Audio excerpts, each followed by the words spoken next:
Un modeste bagage pour une grande mission. Dans sa chambre à Tunis, Oussama boucle les derniers préparatifs. Dans quelques heures, il espère monter à bord du bateau qui doit l'emmener vers l'enclave palestinienne. Nous sommes prêts et conscients des conséquences. Et nous sommes certains, même si finalement nous n'atteignons pas Gaza, et si cette aide n'arrive pas, que notre voyage aura une résonance plus grande peut-être que notre arrivée à Gaza. En juillet déjà, une précédente flottille avait tenté de rejoindre Gaza. Le bateau avait été intercepté par les forces israéliennes. Oussama et ses coéquipiers renvoyés dans leur pays. Alors que cette seconde tentative s'annonce elle aussi incertaine, sa mère ne cache pas son inquiétude. Je ne suis pas contre son départ, mais j'ai des craintes et des scénarios possibles en tête de ce qui pourrait arriver.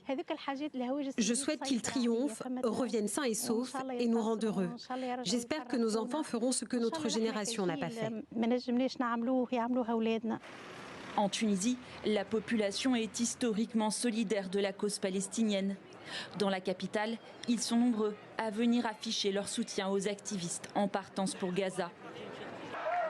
Au total, une dizaine de bateaux, avec à leur bord une centaine de personnes, participent au voyage. Mais le déroulé de l'opération est incertain. Prévu initialement le 4 septembre, le départ a plusieurs fois été reporté, officiellement en raison du mauvais temps. Puis, dans la nuit du 8 au 9 septembre, 2 bateaux auraient été visés par des attaques de drones. Malgré tout, les militants restent déterminés. On a fait des formations tout au long de la semaine pour justement étudier les hypothèses qu'on peut trouver. Dans l'un des hypothèses, le meilleur des cas, c'est vraiment d'arriver à Gaza et d'essayer de faire descendre les aides humanitaires. Mais après, on a 4-5 hypothèses.